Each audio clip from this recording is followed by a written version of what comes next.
Hello friends, स्वागत है आप सभी का आपके चैनल काबिल बना दो से vehicle am learning and sharing. Friends, आज बात करने वाले हैं क्लास 7 ज्योग्राफी एनसीईआरटी बुक का तीसरा अध्याय हमारी बदलती पृथ्वी उसके बारे में अध्ययन करने वाले हैं। तो यहाँ पे कुछ इंपॉर्टेंट क्वेश्चन हैं, उसको हम लोग यहाँ पे अध्ययन करेंगे। तो आइए हम लोग बात करते हैं फर्स्ट क्वेश्चन पे, जो कि ज्योग्राफी क्लास 7 ज्योग्राफी तीसरा अध्याय जो है, तीसरा लेसन है हमारी बदलती पृथ्वी का। पहला क्वेश्चन यहाँ पे लिखा हुआ है, पहला क्वेश्चन लिखा हुआ है कि प्लेटें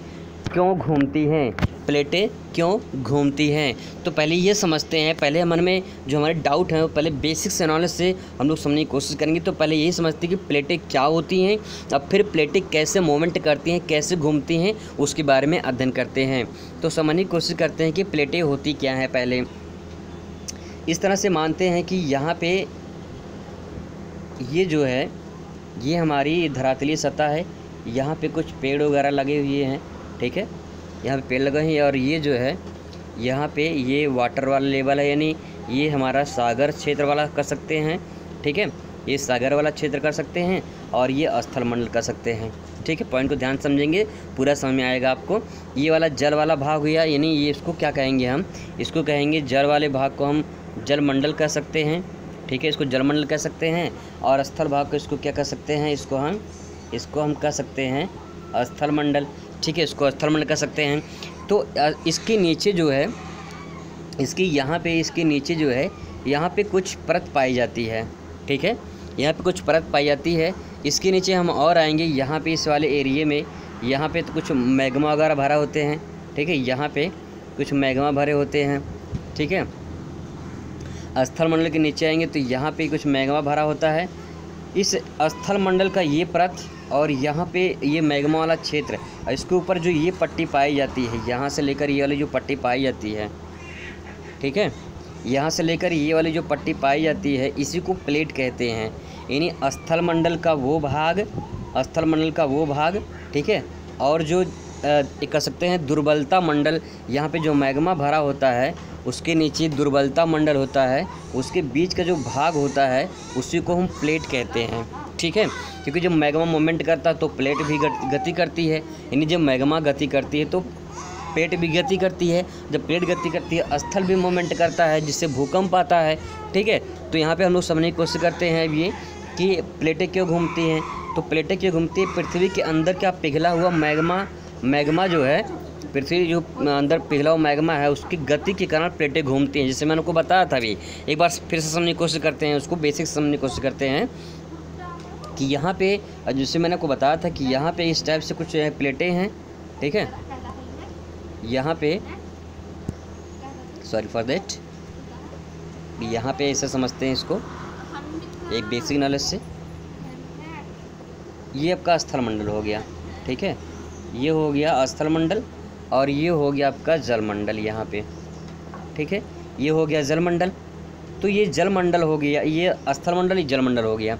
इसके नीचे कुछ प्लेटें पाई जाती हैं, यहाँ पे प्लेटें पाई जाती हैं, ठीक है, इस टाइप से। और यहाँ पे कुछ नीचे आएंगे तो यहाँ पे इस एरिए में क्या भरा होता है, मैग्मा भरा होता है, ठीक है, यहाँ पे मैग्मा भरा होता है, जैसे ज्वालामुखी विस्फोट होता है जब बाहर निकलता है मैग्मा, ठीक है। तो ये कुछ मैग्मा भरे होते हैं। तो क्या होता है, इसमें संवहनीय धारा होती है, यानी संवहनीय जो करंट है इसमें, मतलब कि संवहनीय धारा, मतलब ये कह सकते हैं कि संवहनीय धारा में ये मैग्मा जो है इस टाइप से गति करती हैं, ऊपर की तरफ निकलने की कोशिश करती हैं, ठीक है। जैसे ज्वालामुखी आता है, जब ये ऊपर निकलने की कोशिश करते हैं तो जब ये मूवमेंट करते हैं तो ये जो ऊपर प्लेट है, ये वाली प्लेट जो है, जब ये गति करेंगी भाई, जो ये नीचे वाली प्लेट जो गति करेगी तो इसके ऊपर जो टिका हुआ है, इसके ऊपर जो प्लेट टिका हुआ है तो जाहिर सी बात है वो गति करेगा, ठीक है। ये क्या करेगी, गति करेगा। जब ये गति करेगा तो इसके ऊपर जो स्थल मंडल है वो भी तो गति करेगा, और जब गति करेगा तो पृथ्वी के ऊपर क्या है, इस तरह भूकंप के झटके महसूस होंगे। तो प्लेटें गति क्यों करती हैं, क्योंकि सिंपल सा समझ लीजिए कि प्लेटें गति क्यों करते हैं कि पृथ्वी के अंदर जो मैग्मा भरा हुआ है उसके मैग्मा की गति होने के कारण, इसके गति होने के कारण जो है प्लेटें गति करती हैं, ठीक है। पॉइंट आपको समझ में आ चुका होगा। बस आप इतना समझ लीजिए कि जैसे मान लीजिए कि यहाँ पे एक पिलर है, ठीक है, एक पिलर है, एक ये पिलर है, ठीक है, और यहाँ पे एक पिलर ये है, ठीक है, एक पिलर ये है, एक पिलर ये ज़मीन में, ये ज़मीन में जो है ये ज़मीन में है, ठीक है, इतना हिस्सा इसका ज़मीन में है। तो क्या होगा, ज़मीन का ये हिस्सा यहाँ पे अगर आप खुदाई करते हो, ठीक है, यहाँ पे अगर आप खुदाई करते हो, ठीक है, यहाँ पे इस एरिया में अगर खुदाई करते हो आप, तो जब खुदाई करेंगे तो इस वाले पिलर पे फ़र्क पड़ेगा कि नहीं पड़ेगा भाई? जाहिर सी बात है, अगर इसके नीचे खुदाई होगी या इसकी एरिया में खुदाई होगी तो इस पिलर में कुछ ना कुछ मोमेंट ज़रूर हो, कुछ ना कुछ प्रभाव ज़रूर होगा, क्योंकि इसी पिलर के नीचे, इसी ज़मीन के मतलब कि सतह पर जो ये पिलर स्थित है। तो जब पिलर हिलेगा तो इसके ऊपर जो घर है वो भी तो मूवमेंट करेगा।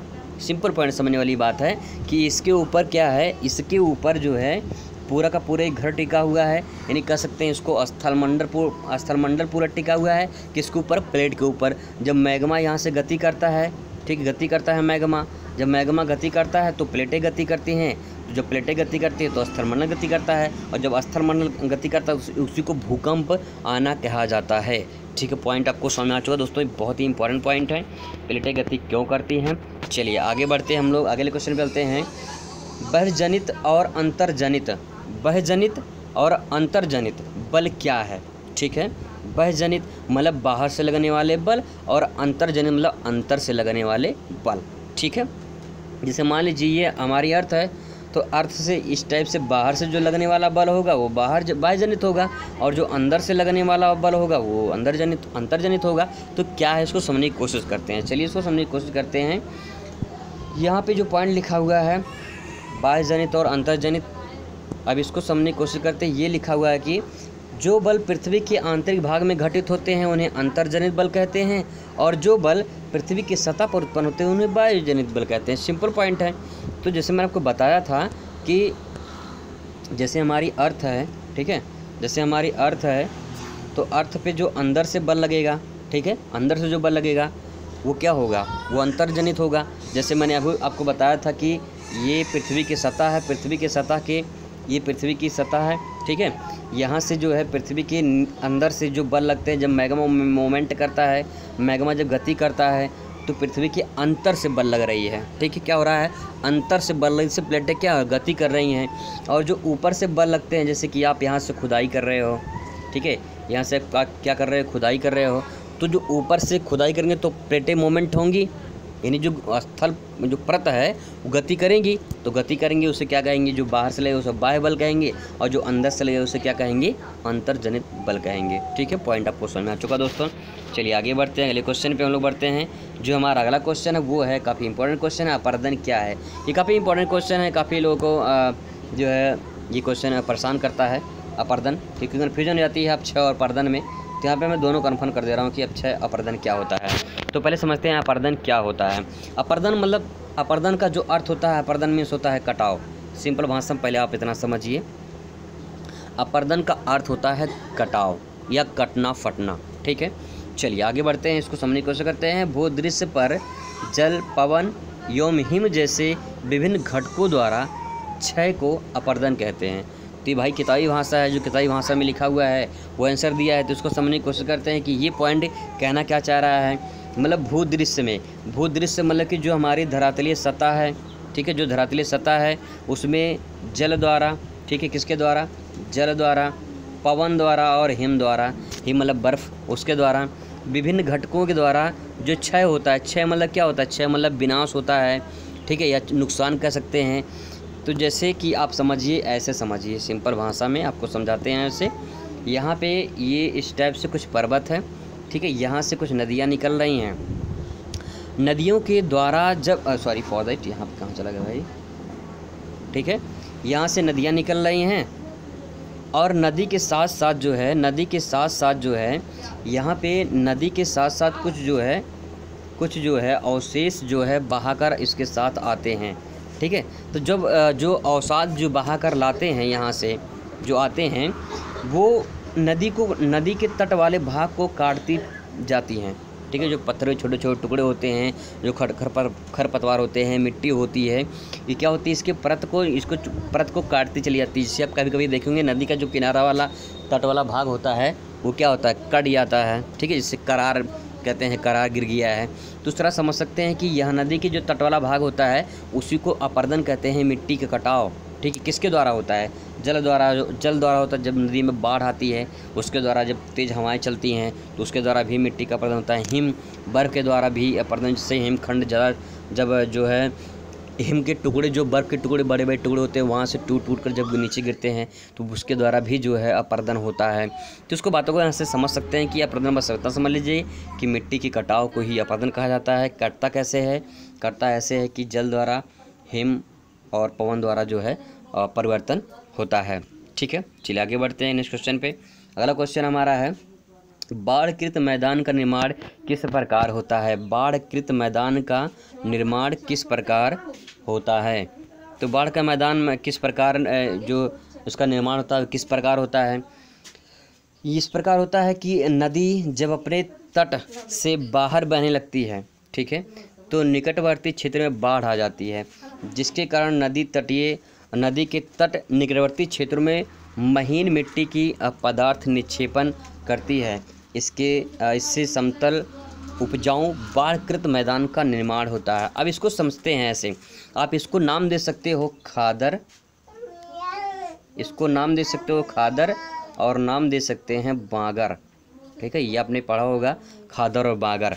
जो बाढ़कृत मैदान का निर्माण होता है उसे खादर बागर, यानी इसको जलोढ़ मिट्टी, जो आप जलोढ़ मिट्टी पढ़ेंगे तो जलोढ़ मिट्टी का पार्ट ये है, जलोढ़ मिट्टी का निर्माण कैसे होता है, जिसमें खादर और जो है बागर के बारे में बताया जाता है। इसको समझते हैं कैसे करते हैं, इसको समझने की कोशिश करेंगे तो इसको आप ऐसे समझ सकते हैं कि बाढ़ के मैदान, जैसे कि यहाँ से जब इस टाइप से जब नदी जो है प्रवाहित होती है, ठीक है, नदी जब प्रवाहित होती है तो जो है नदी के द्वारा जो है, जैसे कि मान लीजिए यहाँ पे कुछ घर वगैरह है, ठीक है, ये नदी का रास्ता है, यहाँ पे आप खड़े हैं और कुछ और घर है यहाँ पे, ठीक है, और मान लेते हैं कि यहाँ पे कुछ पेड़ वगैरह हैं यहाँ पे, ठीक है, इस टाइप से पेड़ वगैरह मान लेते हैं, ठीक है। चलिए नियर अबाउट, तो अब क्या होता है कि नदी तो बह रही है, ठीक है, नदी क्या हो रही है, नदी यहाँ से बह रही है, यहाँ पे इस टाइप से नदी क्या हो रही है,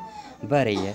तो नदी का जब पानी जो है, ये पानी जब नदी इस टाइप से बह रही है, नदी का ये पानी जो है इस एरिए में यहाँ पे, इस एरिए में यहाँ पे ऐसे टाइप का अगर फैल जाए, जिसे हम बाढ़ कहते हैं। जब बाढ़ के समय में नदी का पानी इस टाइप से अगर फैल जाए, तो जब पानी यहाँ से इस एरिए से जब पानी सूखता है, तो आप कभी कभी देखेंगे जहाँ पे बाढ़ आता है वहाँ पे मिट्टी की एक परत जम जाती है, पतली, जिसे चिकनी मिट्टी कहते हैं, एक परत जम जाती है।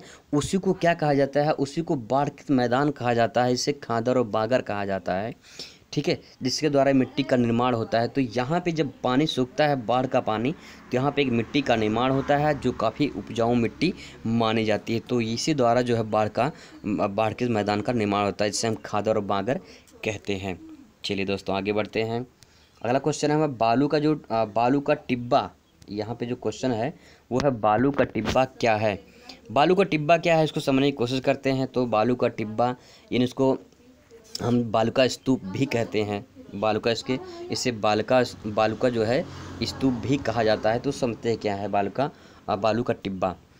पवन चलने पर अपने साथ रेत के एक स्थान से दूसरे स्थान पर पहुंचाती है। रेत को क्या होता है, जब हवाएं चलती है तो पवन यानी हवाओं के द्वारा जो है रेत जो होती है, यहाँ पे रेत लिखा हुआ, तो ये दोस्तों रेत नहीं है, रेत है, ठीक है, ये रेत है, यानी बालू एक स्थान से दूसरे स्थान पर पहुंचती है। आप सभी को पता हो, जब आंधी चलती है, हवाएं चलती हैं, तो उसके साथ बहुत सारे मिट्टी के छोटे छोटे कण चलती है, इससे धूल भरी आंधी भी कहते हैं।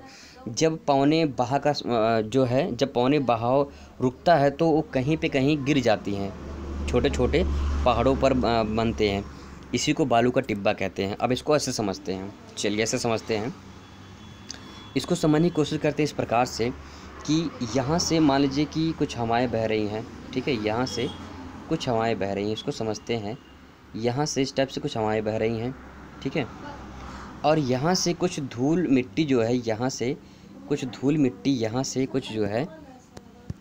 कुछ धूल मिट्टी जो है उठा कर ले जाकर यहाँ पे निक्षेप करती है, यहाँ पे। तो जहाँ पे जब हवाएं चल रही हैं, जब तक हवाओं की गति तेज़ होती है, तब तक ये धूल उड़ते रहते हैं। लेकिन जहाँ पे समाप्त होती है, ठीक है, जहाँ पे समाप्त होती है वहाँ पे मिट्टी का ढेर जमा हो जाता है, कुछ इस टाइप से ढेर जमा हो जाता है, इस टाइप से, ठीक है।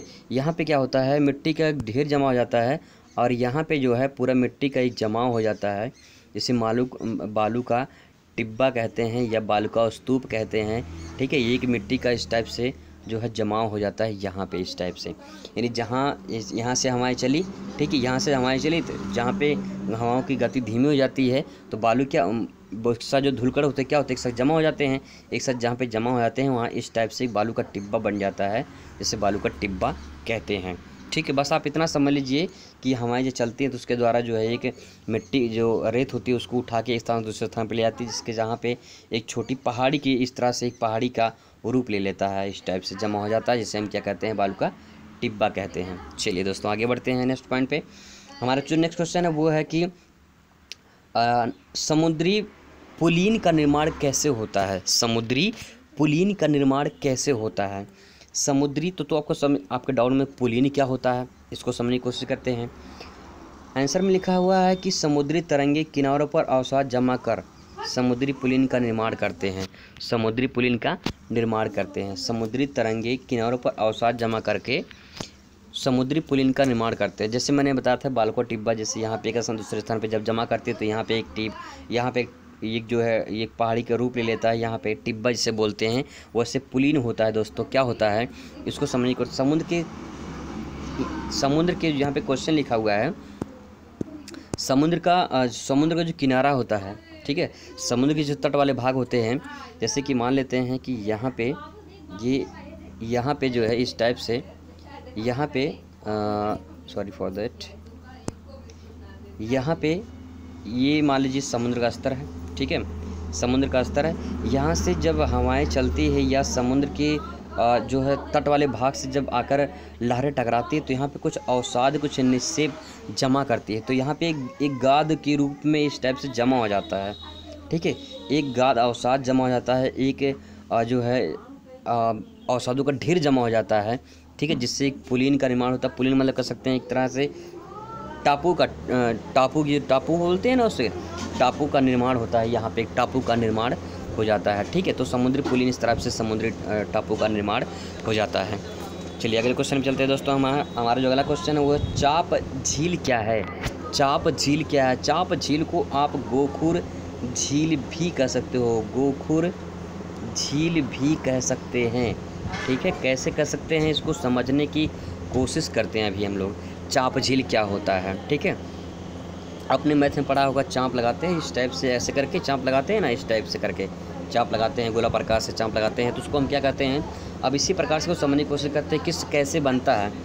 जब नदी बहती है, ठीक है, जब नदी क्या होती है, जब नदी बहती है तो नदी जब बहती है तो इस टाइप से ऐसे बहती है नदी, सर्पीले आकार में, ठीक है। इसको समझते हैं ऐसे करके, नदी जब बहती है तो एक सर्पीले आकार में बहती है, इस टाइप से ऐसे करके, ये इस टाइप से बहती है, ठीक है।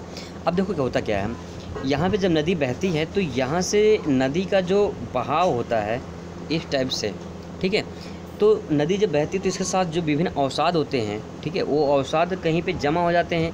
जब जमा हो जाते हैं तो यहाँ पे अवसाद जमा होने के कारण जो है साथ साथ जो अवसाद होते हैं कहीं पे जमा हो जाते हैं, ठीक है। ये बीच में कोई रुकावट आती है, इससे बड़े बड़े चट्टान या छोटे छोटे और कुछ चट्टान आते हैं, उसके बीच जो रुकावट आती है तो इसमें नदी ऐसे मूवमेंट कर जाती है, ठीक है। इसके बाद रास्ते अपने खुद बदल लेती है। तो ये क्या होती है, नदी इस टाइप से बाढ़ जब आती है तो नदी इस टाइप से फैल जाती है तो एक चाँप का आकार ले लेता है।